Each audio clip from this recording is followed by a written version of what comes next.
the basement of 101 Bar, Nexus Lounge. And Rebecca is making wonderful beverages behind the bar. So if you are happy you came here tonight, make some damn noise.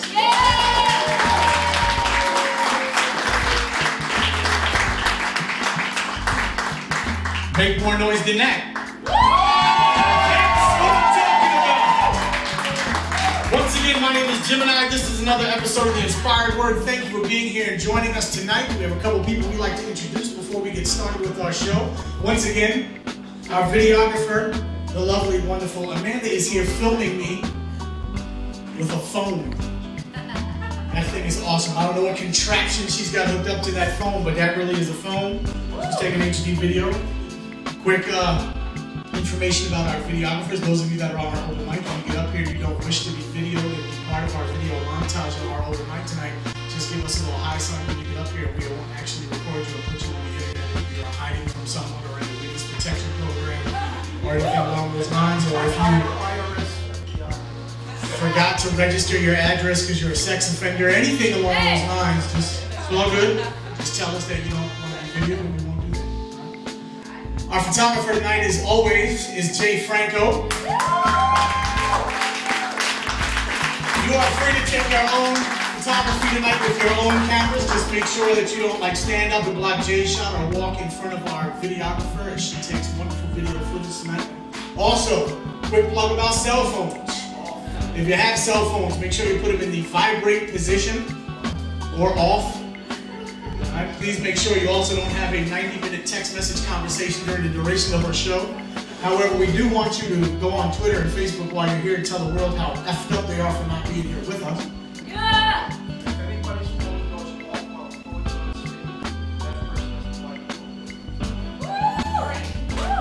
and shit, whose phone just went off? Because I'm a poet. Although I'm hosting. But I do like the bar.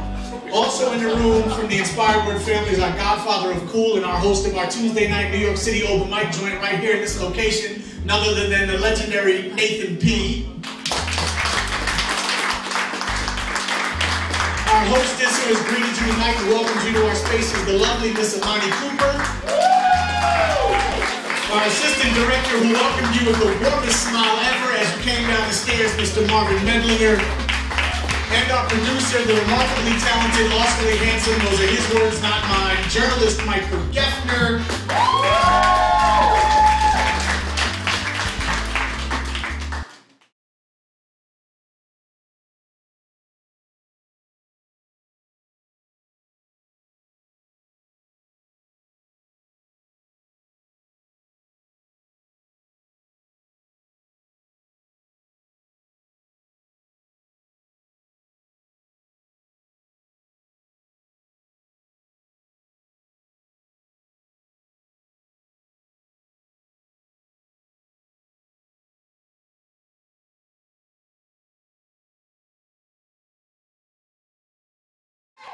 I feel really honored that I'm sharing this space with all you amazing poets and performers and writers. This is an awesome night. Thank you for letting me be a part of this.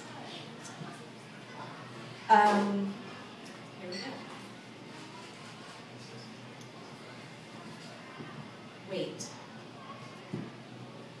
Before you take a step closer, think how bad you want to be. This will come down to your level of commitment, pledge of hours spent, dire need for touching without clarification of softness or stroked location. How far in do you want to go? My measurements are inconsistent. How long is your ruler? Show me how you bend. How much gasoline is in your car, and are you willing to drive toward empty? I like deepness without concern. I'm not asking for a phone call after this, nor do I believe in sleepovers, or hand-holding, or open mouth kissing.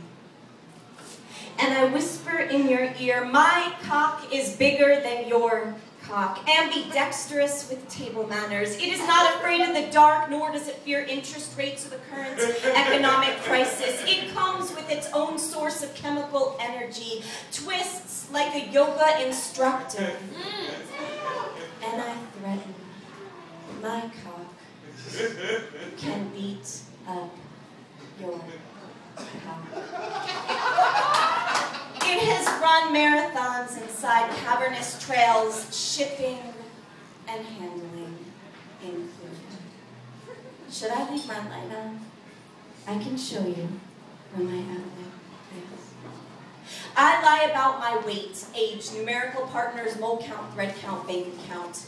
I pretend I'm interested in your neckline when it is the mileage I'm looking for in your cleavage. Sometimes I masturbate using other people's fingers. Still interested? I smell like fuel because I move a lot. I waste no time searching for beds when pulled lever allows for longer back seat. I taste like pills crushed on the rocks straight. I do not like labels, though occasionally wear one to rip off and count the hairs pulled. My tongue is a plague and I do not use protection. My body is a box of accidental gatherings. Break your teeth on my latch. I am turned on by calluses, Canadians, perforated teeth, and women who can hold me down. Are you in? This poem. This poem is queer with white disco blood cells turning over floorboards purchased from mice and roaches with a lineage of 200 million years ago. Do not lock lips with this poem because your bed sore against this lip sore could lead to the need for medication in the form of cream or humiliation.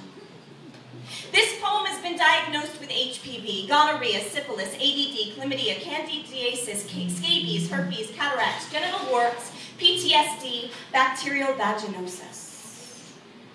This poem votes Republican, but calls itself a Democrat, or does not vote at all due to overactive sleep cycle, laziness, and the inability to pick a side.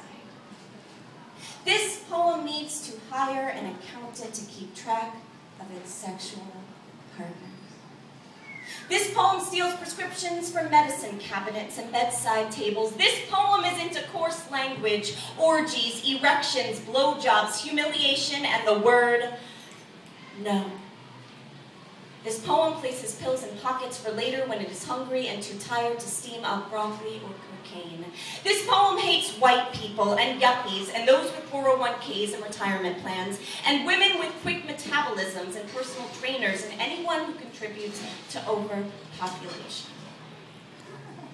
This poem is a bomb attached to its belly, distended from starvation because it chose an eating disorder over trichotillomania because emaciation is more socially acceptable than baldness. This poem fingers itself on a Monday in the bathroom of overpriced university and forgoes hand washing in order to wipe poem juice on doorknobs and handshakes. This poem picks its nose and initiates a storm of blood rising from cartilage toward cleft above lip. This poem packs an elastomer cock, purchased for $25 plus tax minus 10% for being the floor model. This poem is stolen chapstick, salad dressing, a karaoke machine, several glasses of beer from men expecting conversation or drunk touching, 2 cream cheese sesame bagels, a cup of coffee, and has broken up 2 marriages. This poem straddles guns, organic carrots, umbrella handles, chicken sausage, harmonicas, drumsticks, thermoses, and does not wash after use. This poem ran out of lubricant and found feces to be a fine alternative. This poem needs to tell someone about the time those people raped her. This poem dresses in women's clothing when no one is home. This poem refuses to pay taxes. This poem went to Thailand for sexual reassignment surgery 7 years ago, but still dreams of its dick, still swinging loudly and often wakes with hand around phantom phallus crying. This poem is vegetarian, but savors the smell of bacon in the air and on her hamburger. This poem only knows how to fake an orgasm. This poem pretended to be homosexual in order to get out of the draft. This poem smuggled in your pocket, pressed against your thigh, is suffocating, yet smiling, slowly. Someone fucked America and gave her HPV. Diagnosed one day, bent over state line, straddling hitchhiking fingers attached to bloated SUV. Offering over 40 different varieties, 6, 11, 16, 18, all depending upon availability, accessibility, and stability. She may have been lured by the southern man whispering, "In God we trust." She may have been lured by the promise of freedom and liberation thrusted by red-stained elephant trunk. Someone plunged fuming missiles into her most populated New York City, sucked on her Los Angeles, took her Chicago from behind. Penetrated her Houston without any protection, forced hydrogen bombs inside her Phoenix, and never even called the next morning. America, sweet land of violated liberty, sex-staining sheets from nails digging against discomfort, burning and bleeding from both coasts, cervical lining removed for further inspection, needing a prescription, but cannot afford medication. America, when was the last time you were tested? I mean, when was the last time you sucked on a needle, vein pulled apart by trained medical professional, waited like a ghost in a room full of diagnoses? We are frightened by each other's proteins, genomes, questionable sexual history. I will tell you mine if you tell me yours. I'm worried about the state of your blood, America. And if we run out, whose can we take? On a Monday, I saw a Red Cross sign outside a door attached to a building, so I went inside. I found a chair and a pen and began placing X's in boxes. I thought my plasma was hygienic, red, enough, strong flow like high tide of the first day of my period. I thought I scrubbed hard enough all those times with soap and fingernails to make myself into a disinfected citizen. I have been at risk. They do not ask about monogamy or condom usage, or sterilization, or hand-washing techniques, or maybe you raped someone on the way over to Red Cross donation, but it was your wife. She gives blood all the time. Chairs wait for people to sit on them, fill out paperwork, sign their sexual history away and medical lineage, and then they are screened. And if they are clean enough, they are tied up, needle inserted, blood removed, and if they haven't run out, you get a sticker or a cookie. And a pat on the back for having good blood. We no longer segregate blood based on race, religion, or ethnicity. Instead, we focus too much energy on bedroom or bathroom activity. I am worried about the state of your blood, America. And if we run out, who is left to give? I walk around with this body, in this body, and when you push yourself inside me, you do not wonder what has been left. Dear America, red, white, and blue rhythm of assaults and mysterious conquests, there is a war between your thighs which span almost 4 million square miles. There is a war between our minds and the stereotypes we assign to those we choose not to understand. We are willing to give ourselves away for a sticker and stale cookie, so be willing to examine the lives of those who discriminate. Someone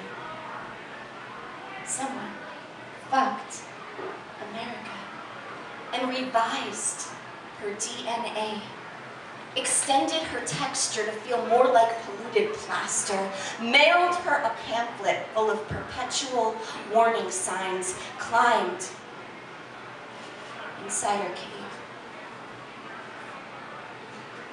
gave her cancer. left. Intervention! Ask me about moisture, the rise of bones and spread of teeth. Ask me how I like it when I'm the only one left and the fingers plunging inside me are my own. Ask me to map out the positions, the way my body curves, how I scream out names that used to undress me. Appraise the value of my abdomen. How far can it stretch? And why does it not come down? Ask me to describe the weight of my meals and why I forget to chew. Define impatience, discoloration, the impact of sterilization. Ask me about static and the state of my alarm clock. Ask me about my body hair, why I let it grow there. If beauty is smooth, then how can you possibly introduce me to your mother? You will inform me that I drank too much milk or was not breastfed long enough, or that the direction of her nipple against the roof of my tongue was too slanted. You will blame my mother. I will blame my mother. I'm trying to define memory. I'm trying to define the way my bones become a slideshow to the rest of me. I cannot recall sequences. Perhaps I'm colorblind. This blood looks spotted and gray. What does it mean to be non-biological? Women wear smooth because they are handed razors and pantyhose at birth. Remove only what reservation of sorrows have taken through the coarse resin of fiberglass positioning, through reconstructive organs, through the torn apart deconstruction of aesthetics. Take note of this. Writing is like scribbling around a chalk outline of discharge, monthly flagellation gathering, fucking without protection because you call it something else. She told me to take a shower first before twisting her tongue inside me. Eat, declawed clitoris of Latin origin, antibacterial degreaser of intellect. Uniqueness derives from inability to see all. We die just a little each time we orgasm. I died 3 times before I arrived here tonight. Here.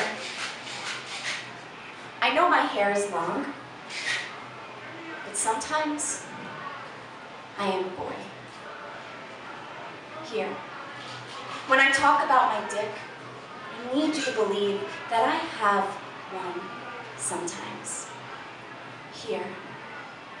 I will never apologize for my body, my poems, my bush, my hairy fucking legs, my scars, my stretch marks, my queerness, my gender, my.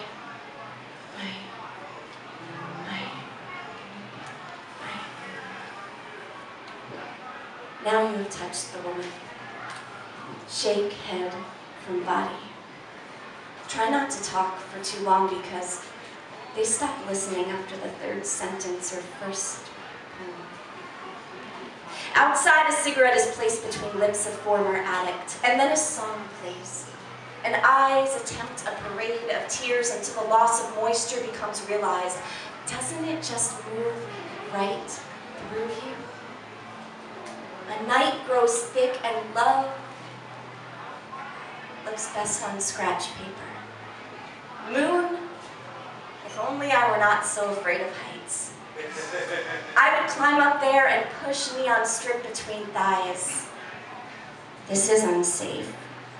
Memories are not chosen and breakups never end. What is love but a series of canceled television programs? Squeeze tears from eyes like improperly placed pimple and pretend the excretions don't celebrate you. Do you miss the color of your flesh before you paid them to color you in? There are 7 different ways to look at paralysis. Exposed nipples, electric violins, and your childhood. Tell me. Don't leave just because the sky weeps and you have no umbrella. You will miss this.